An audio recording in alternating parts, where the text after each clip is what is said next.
Heyo, and we are on to our third MerMay of the year, and I'm super excited because this is still going so strong. And this is kind of a redesign of an old MerMay OC character. Like, I should say MerMay design of an OC.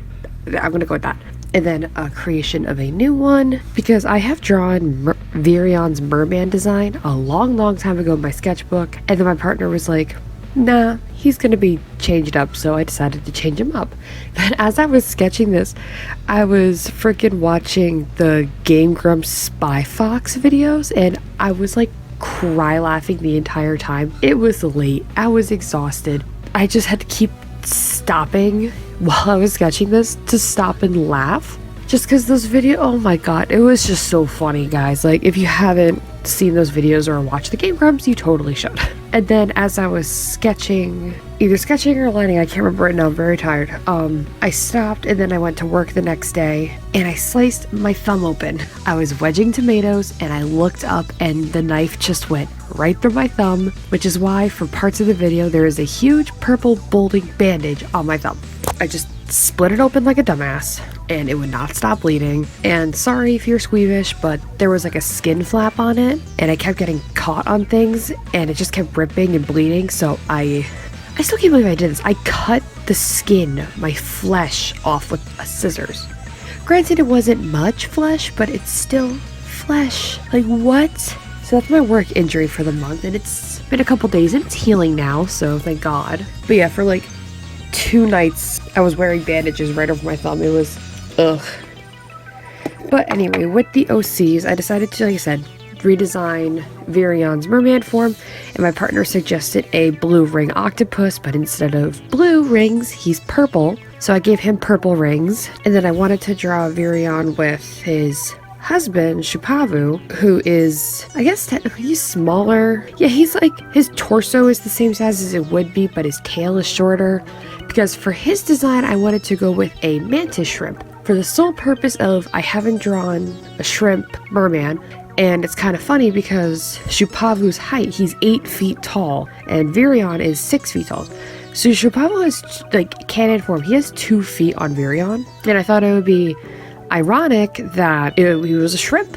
I just thought it'd be funny. And then I decided to go with the mantis shrimp because with the lore of Shupavu is, yes, he's Virion's husband, but he's also Virion's personal guard. Because in the storyline, like for canon universe, Virion is the military general and Shupavu is his personal guard. Like, they were together before he got this, what the fuck did I just say? Military job.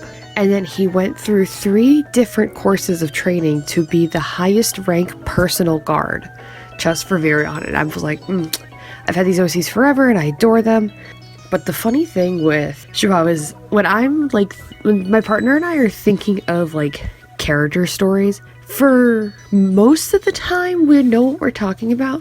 But when I talk about like Shupavu being Virion's guard, he's very protective, he's very like ready to throw his life on the line for Virion. And then I look at Shupavu and I'm like, this bitch is teal. This bitch is teal with yellow hair. And I wanted it to be yellow, not blonde, yellow. Because the way I originally designed him is that he just teal skin, green eyes, yellow hair.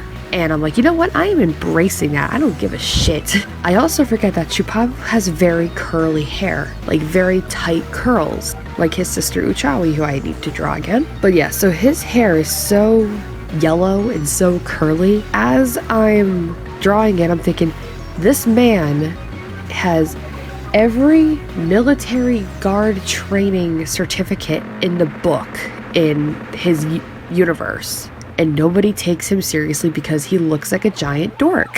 He just looks like a dork. And I love him. I really do. I love drawing him and Virion together. They're so freaking cute. I adore them. I feel like I've said that like 6 times now. But I'm also like super in love with their designs because, okay, this is why I draw most of my mermen with like these weird vests or shirts, is because something about drawing nipples gives me hella anxiety. I don't know why. So all of my merfolk, with the exception of Henry, my trans man OC, is because you can just choose to not have nipples when you get top surgery. they take them off so Henry doesn't get nipples. He's the only merman I will draw without them. Everybody else has some sort of booby cover.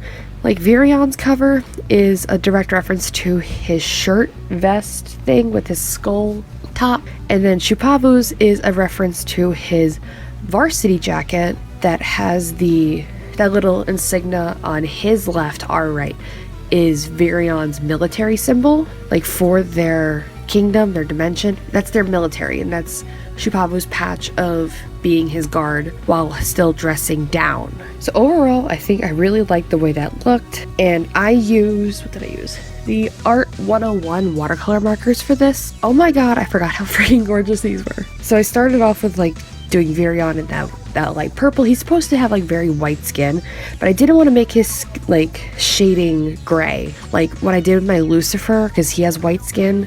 I went with like that cool blue, but I wanted Virion to be a purpley. And when I first laid it down, it was super purple. Like when there was nothing on it, you could tell it was purple, as you could tell before.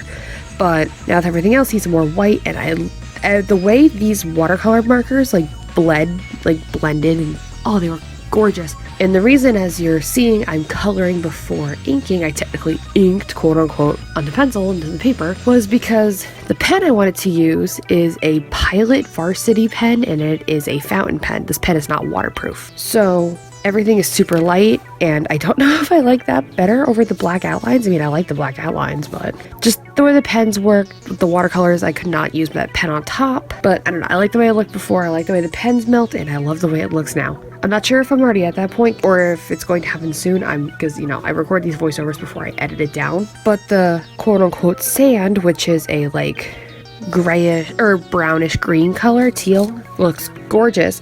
But I didn't get any of it on film. What had happened was I got home from work and I thought, I'm gonna sit down for a little bit and just do this, do like 10-15 minutes on this before I go to an appointment, which I will talk about in a minute. And I hit record. It started recording for a couple seconds, and then as I was coloring, I didn't realize that it had backed out and stopped recording. And when I picked up my phone, I was like, did I not hit record? I go back and look. I did, but then it stops for after like 10 seconds. So I start a new video and it says iPhone storage full, and I'm like, well, that can't be right. So I go to check the storage data, and it says I have 20 gigs left on this phone. So I was like, what are you talking about? I go to back out, and then all of a sudden it just dies. Like the phone just shuts off completely. But I was like, okay, that's not normal. So I booted it back up, and when the phone shut down, I had 33%. When it turned back on, it said I had 20%, but it gave me the pop-up that says 10% remaining. And then it went to 10%, and it was all within like 30 seconds. So I was like, I have no idea what happened there, but it's fine. I couldn't do anything about it because, as you can see towards the end of the video, I decided I was gonna go get a tattoo. Actually, I say decided. I made the appointment on Mother's Day. I took my mom out to go shopping, and I made the appointment on Mother's Day for the next day, Monday, which is the day I'm recording this voiceover. And I decided to go to my tattoo shop that I adore, and I got a hermit crab raccoon tattoo from Premier Body Art. The artist Ashlyn did it for me. It's so good. I love it so much. And I'm so fucking stupid because I'm just looking at it and I'm like, hee, I got a hermit crab rangoon tattoo. But yeah, that just like pops up at the very end of the video. It's like, my hands are normal, then there's a purple bandage, and then bandage goes away, and then boom, tattoo. But yeah, that's about all I wanted to say. Thank you guys so much for watching. This is kind of a longer video, but I have a lot to talk about because I've had a lot of stuff going on. But like I always say, I appreciate all you guys watching me and me go through my bullshit, I guess. I do have 25% off for the entire month of May for MerMay on my Etsy store, so the link to that is down below, and that will also help me fund more stupid tattoos like the hermit crab ring. I'm a broken record. Thank you guys so much for watching, and I will see you next week. Oh god, what's on my schedule? I don't know. The schedule looks like shit because I've rewrote it like 7 times because I can't. I'm so indecisive. But we'll figure it out as we get there. I will see you guys next week. Bye!